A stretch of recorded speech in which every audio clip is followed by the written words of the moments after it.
So Mike Rashid said something I don't agree with, nor do I subscribe to. Now, what exactly did he say? Don't worry about it because we're going to talk about it right now.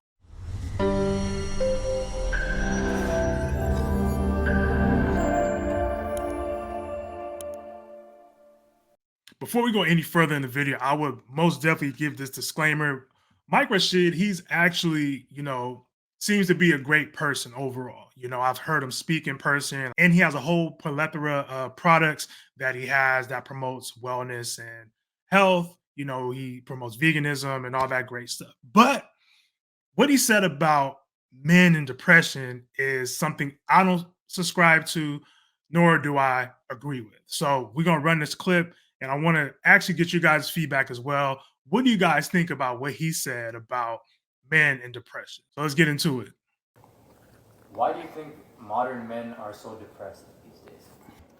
Good question. Depression, I think, is marketed to men, right?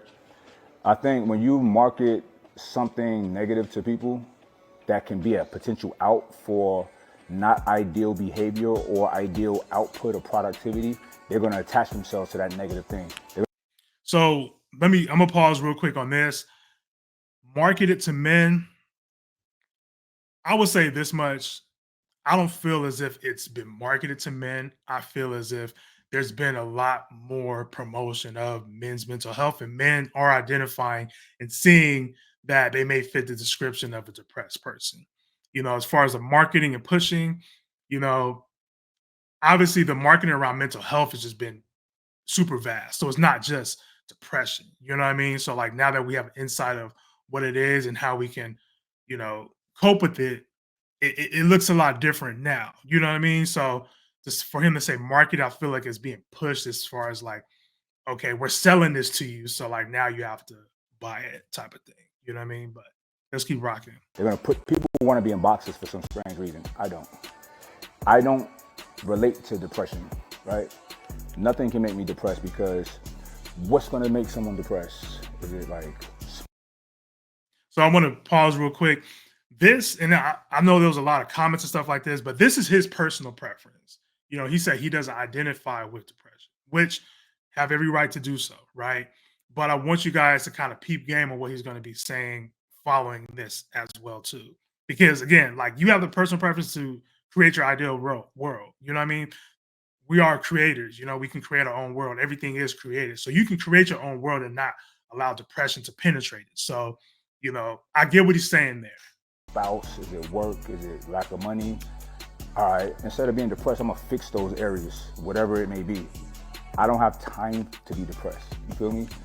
I subscribe to that part where it's like, okay, maybe I don't have time to be depressed.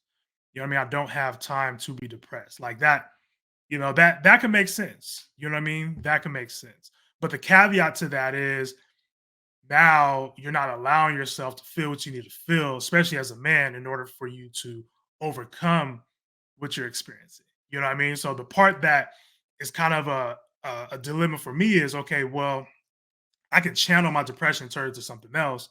You know what I mean? I can challenge and working with it. But isn't that also therapeutic as well too? If you're saying, okay, well, I'm taking my depression, I'm trying to make it into a positive, I'm not going to subscribe to this, I'm going to try to overcome it. One thing about depression, with anything else, you have to, in order for you to deny it, you have to acknowledge that it exists.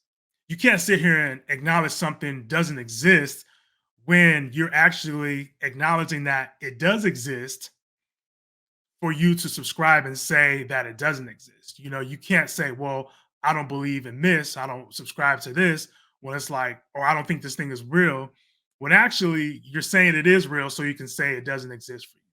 You know what I mean? So depression is a real thing. You know what I mean? But within your own world, you can create, how you maneuver, where if I'm allowed anxiety, I'm allowed depression, which, strength-based. But, to say it doesn't, exist, I know some folks may say it doesn't exist and things of that nature. But again, it has to exist for it to not exist to you, if that makes sense. And that's a decision. People gotta understand that. So in the Superior Man Mentorship, my mentorship program, we're teaching men to calibrate their perspective and say, fuck that shit. Fuck being sick. Fuck being depressed. fuck having trauma, right? We take all of that shit. So my question around this is, how do you denounce trauma? You can't denounce or not acknowledge like you've had traumatic experiences. I was actually reading through the comments of this post as well too. And Mike, I appreciate you sharing this as well too, because you was giving a lot of context. You're saying like, hey, I'm homeless, I've been incarcerated, I've done a lot of different things, which can cause mental health symptoms in a sense. You know what I mean? But to not say you didn't experience trauma and kind of like bury that, it is controversial and very questionable as to, okay, well, am I working through my trauma or am I just pushing it down? You know what I mean? I always promote in my practice, if you experience trauma, that you work through it as opposed to letting it work through you.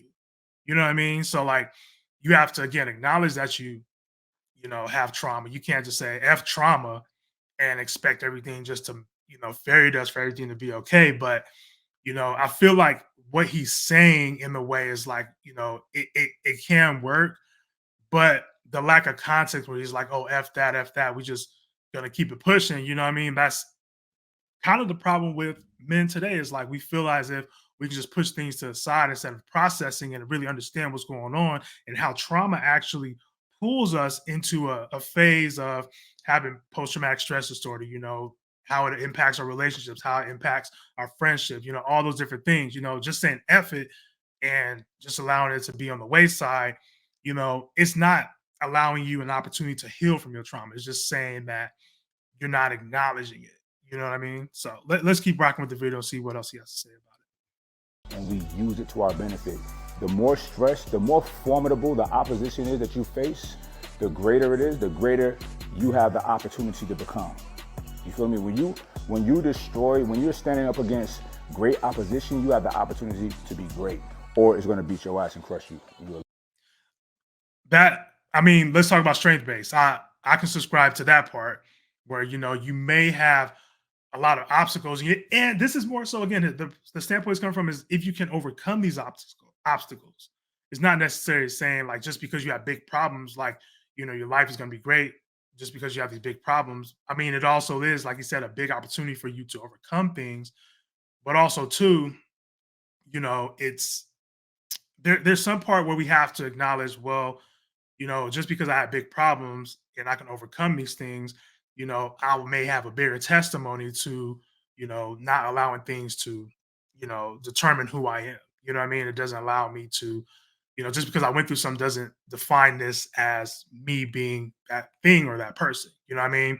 So maybe the context he was speaking about was more so, just because you have trauma or if you have things, you don't necessarily have to identify it.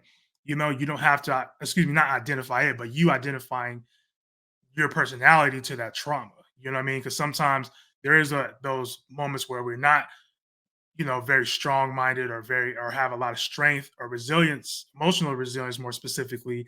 And something may happen to us and we identify everything in our world to that certain incident. You know what I mean?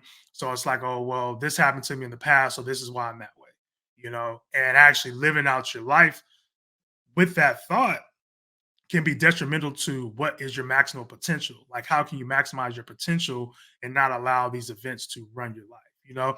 I feel as if, and I could be wrong, that's what he was more so subscribing to. But again, in this short amount of time with the video, I don't think there was given much context of what he was speaking of. But there is a side of me that's like, okay, well, that makes sense. But on the other side, is like, what do you have to do in order to get to that point where you no longer have that trauma bother you? You know what I mean? You have to go to therapy. Again, with therapy, can you skip out on therapy if you have trauma and still be healed? That's up for debate. You know what I mean? But it's kind of like saying, if I have an illness or if I broke my arm, can I not go to the doctor and have it healed?